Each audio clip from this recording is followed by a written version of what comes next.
फक्त एक सोनाली कोंबडी वर्षाला किती अंडी देते हे ऐकून तुम्ही थक्क व्हाल.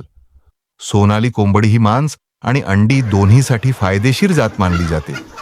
वर्षाला साधारण 180 ते 220 अंडी देते. वाढ जलद होते आणि गावाकडील वातावरणात सहज वाढवता येते. कमी खर्चात चांगला नफा मिळवून देणारी ही एक लोकप्रिय जात आहे. तुमच्या भागात सोनाली कोंबड्या पाळल्या जातात का? कॉमेंटमध्ये सांगा.